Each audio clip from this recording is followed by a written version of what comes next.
Oke, ketemu lagi sama gua. Nama gua Dani Sulistiono, gua dari Seribu Roti. Oh ya, gua kenalin juga. Mungkin baru di video ini juga gua memperkenalkan jasa gua yang lain, yaitu digital marketing. Ya, fokusnya lebih ke iklan berbayar. Jadi gua melayani jasa iklan berbayar, ngurusin jasa iklan berbayar untuk produk-produk tertentu yang sistemnya kontrak base. uh, gue jelasin karena temen gue sempet nanya gimana proposalnya, ya gue jelasin. Kalau tahun kemarin gue coba main di low level karena gue melihat ada pemain lain yang bisa memberdayakan lingkungan ya. Jadi gue berpikir ya gue coba juga bermain di angka yang sama, cuman sepertinya ini nggak bisa jalan kalau gue tinggal di Bekasi karena biaya hidupnya beda. Jadi tahun ini rate-nya gue naikin, monthly-nya atau per bulannya gue main di rate 3 juta sekarang. Apa yang lo dapetin? Temen gue nanya KPI-nya apa? KPI-nya sepengalaman gue kalau iklannya sudah bagus, eh, yang pertama adalah produknya juga sudah ketemu pasarnya, itu lebih penting lagi. Kalau itu udah ketemu, tinggal di booster. Jadi kasarnya kalau divaksin nyebutnya di booster, dan lu nggak bisa atau lu nggak punya waktu untuk ngurusinnya, ya gua dan orang-orang seperti gua lah yang mengurusi iklan-iklan booster seperti ini atau vaksin booster seperti ini. Jadi yang tadi 3 juta itu cuman harga jasanya. Yang lu dapat KPI-nya adalah, yang pernah gua alamin adalah, 3 sampai 5 telepon atau WhatsApp sehari gitu ya. Jadi pastikan usaha lo sanggup bayar jasanya dan sanggup cover biaya iklannya, karena setelah iklannya menurut gue cun, jadi setelah produknya oke, dia punya pasar, tinggal di booster. Yang selanjutnya adalah mencari iklan market fit. Jadi yang pertama produk market fit, jadi pastiin produk lu sudah punya pasar, tinggal digedein. Yang kedua itu kalau dari sisi gua hanya melakukan iklan market fit. Jadi gua mencari titik di mana dengan biaya yang kecil, sekecil-kecilnya biaya iklan ya, uh, lo bisa mendapatkan telepon atau WhatsApp 3 sampai 5 kali sehari. Itu aja, gua nggak main yang gede-gede, belum minat juga karena menurut gua kalau produk lu bagus, harganya bagus, dan jangan lupa kapasitas produksi lu cukup atau kapasitas supply lu cukup. Jadi kalau trading kan percuma kalau lu mainnya kecil, terus profit lu kecil tapi lu nggak bisa supply dalam jumlah besar, lu nggak akan sanggup bayar orang-orang yang cukup bagus karena budgetnya aja udah hampir 5 jutaan, 5 sampai 10 juta sebulan. Eh, Jasa ini memang spesifik, nggak bisa semua orang bisa terima juga. Dan gue belum melakukan sistem bonus, artinya setiap kali ada telepon atau WhatsApp yang masuk, gue belum melakukan charge tambahan apakah 10.000 atau 20.000 setiap kali telepon atau WhatsApp itu diterima. Dan prosesnya biasanya kalau lo pengen tahu, biasanya gue lakuin 1 sampai 3 bulan karena gue harus mempelajari, gue dan kawan-kawan ya. Gue berharap gue bisa melibatkan orang lain di sini. Eh, Mempelajari produknya. Setelah mempelajari produknya, ya kita desain 1, 2, 3, lalu kita trial. Itu proses yang biasa gue lakuin 1 sampai 3 bulan, dan biasanya sepahit-pahitnya itu 6 bulan baru bisa cun. Jadi jangan berharap bahwa dalam waktu jangka pendek lo bisa eh, langsung dapat hasil yang luar biasa gitu. Kalau lo berharap langsung luar biasa, mungkin kami-kami orang bukan jawaban yang tepat, dan orang-orang seperti kami juga baiknya tidak menyasar orang yang tidak pas juga, karena uh, sama-sama loss. Yang satu ngerasa sudah mengeluarkan uang tapi tidak menghasilkan, yang satu merasakan sudah mengeluarkan effort putus di tengah jalan gitu. Itu yang pernah gue alami juga, bukan sekali dua kali. Jadi sekarang konsumennya baiknya lebih spesifik. Oke, gue lanjut. Jadi itu jasa gue yang lain yang baru gue videoin sekarang. Gue mau jelasin soal, balik lagi soal unicorn ini karena ini menarik. Masih ada bagian yang menarik ya, yaitu ya dalam tanda kutip hilangnya Nadim, dan yang lagi gue cari yang terbaru adalah hilangnya Leontinus. Uh, gue nggak tahu itu nyisip di mana karena gue juga waktunya juga nggak banyak. Cuma gue singkat-singkat aja, cukup pakai Ctrl F, gue search gitu ya. Nanti gue videoin. Cuma poinnya adalah yang gue masih bingung, dan menurut gue kenapa unicorn atau dekakorn ini tidak bisa memberikan atau bukan guru yang baik buat lo yang masih kecil, dan atau inkubator juga belum tentu pas untuk memberikan jawaban, karena gue rasa mereka sendiri nggak tahu prosesnya atau tidak pernah merasakan, belum pernah duduk di kursi operator atau jadi pemberi dananya, sehingga mereka juga nggak tahu jawaban apa yang paling pas untuk diberikan sama lo yang masih kecil-kecil ini. Karena prosesnya dari lu kecil sampai ke, kalau lu memainnya di level sampai unicorn atau dekakorn kan, lu pasti melalui banyak seri, mulai dari pre-seed, seed, seri A, seri B, seri C, seri D, seri E, dan seri F, dan seterusnya lah. Yang jadi kendala adalah biasanya kalau kalau kita belajar ya di rumus matematika itu kan, lu mesti diketahui apa yang diketahui, terus ditanya, oke, terus jawab. Gitu kan, misalnya diketahui apa, uh, misalnya modal awal, terus ditanya apa modal sekarang misalnya kan, terus uh, modal akhir, misalnya posisi akhir atau posisi modal akhir. Nah di sini gue nggak bisa nemuin jawaban itu gitu, dan gue nggak tahu siapa orang yang paling pas untuk memberikan jawaban itu. Kalau kita tanya ke pendirinya, gue rasa mereka juga sudah tidak punya waktu. Yang satu sudah jadi menteri sosial, yang satu lagi pindah topi ngejalanin usaha yang membeli usahanya gitu.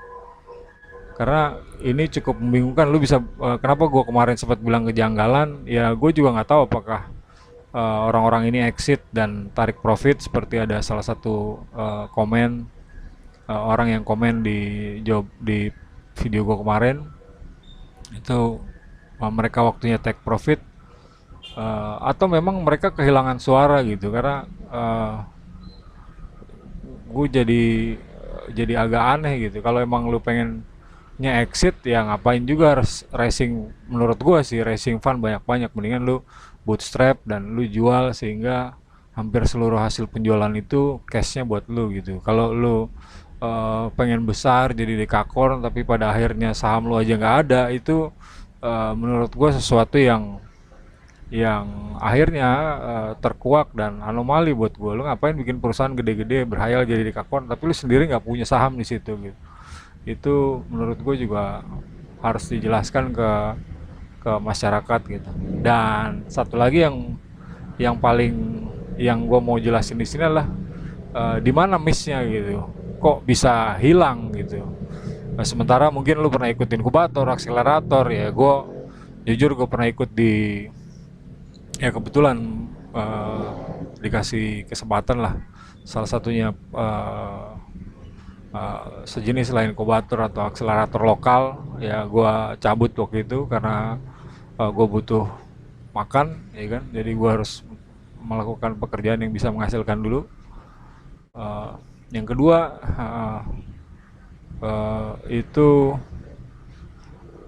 seperti inkubator atau akselerator tingkat internasional, yang ngebedain adalah kalau yang lokal lu mesti bayar dan lu nggak dapat funding, cuma ada iming-iming gitu kan, walaupun tidak tertulis secara jelas. Kalau yang internasional jelas, lu lakuin proses ini selama 4 bulan, ya gue sebut aja gue waktu itu dapat kesempatannya. Kalau yang internasional dari Stanford, di endingnya lu bisa pitching, dan kalau lu menang lu bisa dapat pendanaan, dan itu clear dijelasin dari awal gitu.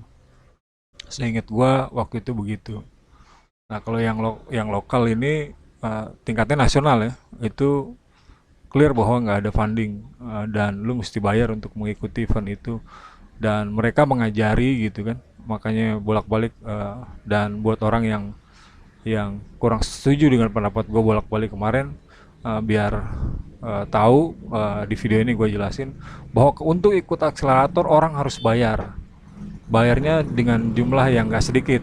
Itu menurut gue nggak ada funding di sana, dan diajarin ya setahu gue adalah eh, gimana cara scaling, yang scale up ya buat gue nggak penting lah gitu, artinya nggak terlalu penting waktu itu, karena gue sudah tidak dalam posisi yang itu mungkin. Gue waktu itu pengennya gimana caranya bikin startup dan bisa exit gitu, dan si trainer belum pernah bikin, atau bikin masih kecil-kecil, karyawannya mungkin masih kecil-kecil, belum pernah scaling besar gitu kan. Yang gue temuin waktu itu gue nggak tahu, karena gue nggak sempat ngikutin sampai habis, dan gak ada funding, sesuatu yang gue harapin waktu itu. Nah, karena ini baterainya mau habis juga ya, tinggal berapa menit nih, tinggal 39 menit. Itu yang bedain lokal sama yang di internasional yang gue pernah ikutin. Jadi lu baru datang ngomongnya langsung clear, dan bahwa usaha harus begini begini begini begini gitu. Bahkan dia punya canvas namanya, sesuatu yang nggak pernah mungkin lu dengar atau jarang lu dengar. Gue nggak tahu kenapa gue semalam sempat browsing juga nggak ketemu. Itu namanya startup canvas ya, kebetulan artikel gue yang nulis tentang itu juga sudah down, gue nggak perpanjang lagi domainnya. Itu cuma ada 4 kolom. Jadi bisnis canvas itu menurut gue hal yang bullshit ya. Bisnis canvas adalah sesuatu yang salah untuk diajarkan, atau kurang tepat untuk diajarkan untuk startup yang baru mulai, karena terlalu kompleks. Jadi startup valuasi itu pasnya adalah setelah usahanya sudah jalan gitu. Lu ngeliat A B C, namanya bisnis canvas atau bisnis model canvas lah. Kalau di Stanford jelas dia modelnya kayak PDCA, plan do check action, jadi cuma 4 kotak. Lo tes pasarnya ada apa enggak, pasarnya besar apa enggak, ya kan, ada yang mau beli apa enggak. Dan ingat, di Stanford jelas menyebutkan, ya waktu yang gue alamin adalah dia harus untung. Kalau sampai rugi lu buat apaan? Emangnya lu mau bikin lembaga non profit? Itu jelas. Jadi kalau masih ada yang nggak setuju, it's okay gitu kan. Yang jelas yang gue alami waktu itulah, lu mau bikin usaha ya usahanya harus profit gitu, nggak ada cerita lu loss. Kalau loss ya pertanyaan dia, emang lu mau bikin apa, lu mau bikin lembaga non profit gitu. Itu sih, jadi clear, itu mindset yang menurut gue tepat. Persis seperti UKM, lu trial ya kan, lu jual, ada pasar apa enggak lu jalanin gitu, nggak, bukan ngayal gitu. Dan jangan loss gitu, itu gue setuju banget sih itu. Dan udah gitu di ending clear, lu bisa dapat funding. Oke, kita balik lagi. Gue tuh sebenarnya pengen bahasnya soal ini ya,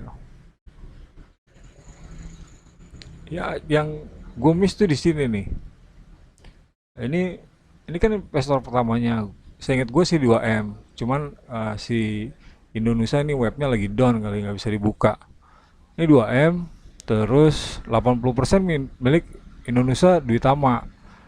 Terus yang 10% si William, dan 10% si Leontinus nih. Lu juga bisa lihat di detik, hampir sama tulisannya. Walaupun di Indonesia Dwi Tama, seinget gue persis dia 2 miliar setahu gue.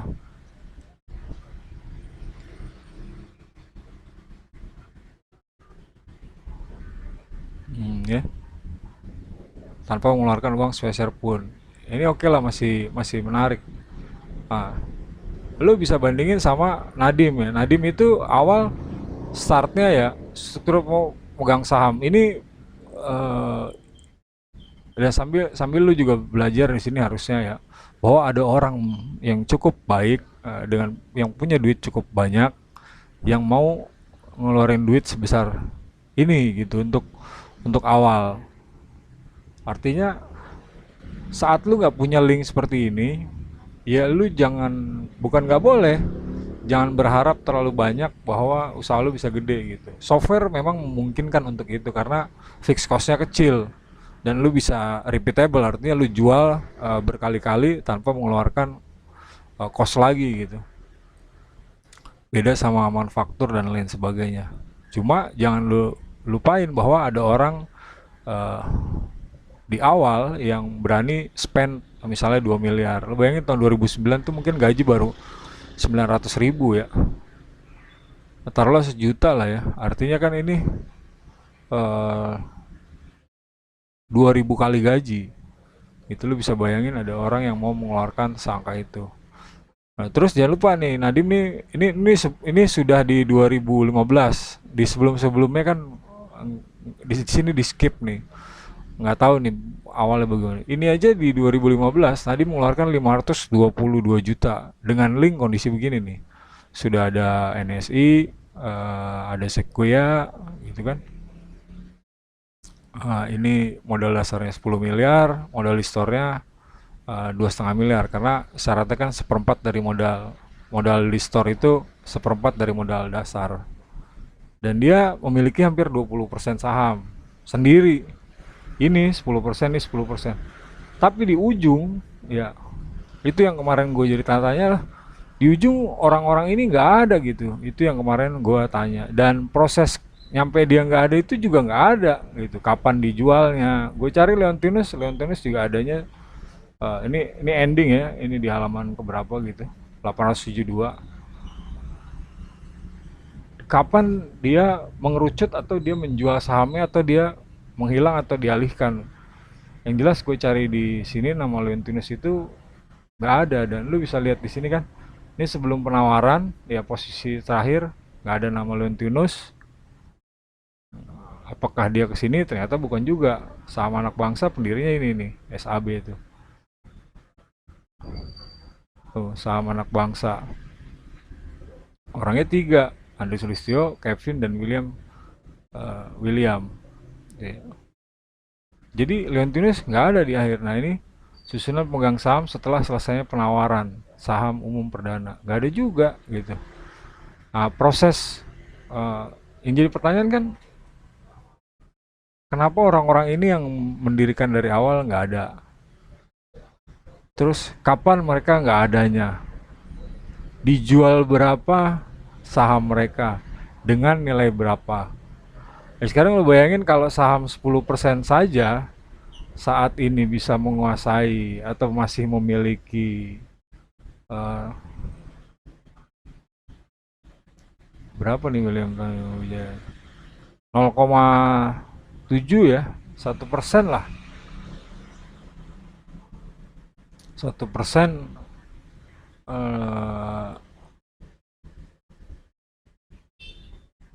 plus ada di sini lah. Kalau pribadi aja 1%, kenapa orang yang punya saham 20% di awal nggak ada di akhir gitu? Dan proses ini nggak ada gitu. Jadi apakah dari pre-seed ke seed dia udah dijual, terus berapa dia jualnya, dari seed ke A apakah dia udah dijual, dan berapa dijualnya, dari A ke B dia dijual, berapa dia dijualnya gitu. Itu menurut gua nggak lengkap gitu. Jadi menurut gua ternyata Dekakorn juga nggak lengkap gitu, nggak bisa dipakai buat acuan untuk gua belajar bagaimana proses itu terjadi dan kenapa gitu. Kalau memang niatnya untuk exit, ya kenapa nggak lu bootstrap, ya kan, terus lu jual. Banyak perusahaan yang bootstrap terus dijual banyak, gue tahu juga. Eh, atau masih untung lah, contoh kayak yang terakhir-akhir ini kan 2015, ya udah agak lama sih, 7 tahun yang lalu, Atlassian lah. Dia masih pegang 35% saham, salah satu pendirinya, kedua foundernya masih pegang 70% saham eh dari seluruh saham yang dimiliki perusahaan, dan dia untung selama 10 tahun terakhir. Itu juga contoh yang baik gitu, sama seperti Microsoft kemarin. Dan prosesnya jelas gitu dari awal sampai akhir, bagaimana dia berkurang sahamnya, ketemu siapa lagi gitu masih bisa jelas. Atau yang exit sekalian lah, misalnya kayak kalau yang mungkin terkenal yang lu suka denger misalnya kayak Elon lah. Gue bikin Pertama Zip gue jual gitu kan, terus yang kedua gue bikin lagi PayPal, gue jual, gue dapat sekian gitu. Itu kan jelas kita tahu gitu. Ini seperti masih banyak yang tersembunyi dan kita nggak bisa belajar gitu. Jadi kalaupun ada inkubator lokal atau akselerator lokal yang bilang bahwa lu bisa jelasin semuanya, ya tolong ajarin kita lewat dua IPO Crazy Core ini, satu Bukalapak, satu yang terbaru adalah GoTo. Sekian dari gua, terima kasih udah nonton video ini. Assalamualaikum warahmatullahi wabarakatuh. Kalau ada yang kurang lo tulis di bawah. Jadi pertanyaan diketahui ditanya jawab ini dari Dekakorn, gue belum bisa jawab gitu, nggak bisa ditemuin gitu bagaimana prosesnya dari awal sampai akhir. Jangan lupa beli roti, lu juga bisa beli roti di mana aja. Lu bisa beli roti di tempat gua tidak ingin monopoli pasar, siapapun bisa bikin roti, siapapun bisa jual. Dan kalau lu butuh digital marketing khususnya yang berbayar, lu bisa kontak gua di 0818 385 925. Gua ulang lagi 0818 385 925. Kalau ada yang nanya kenapa gue masih pengen main lagi di dunia selain roti, jawabannya adalah karena gue mau beli mesin buat mesin roti. Assalamualaikum warahmatullahi wabarakatuh.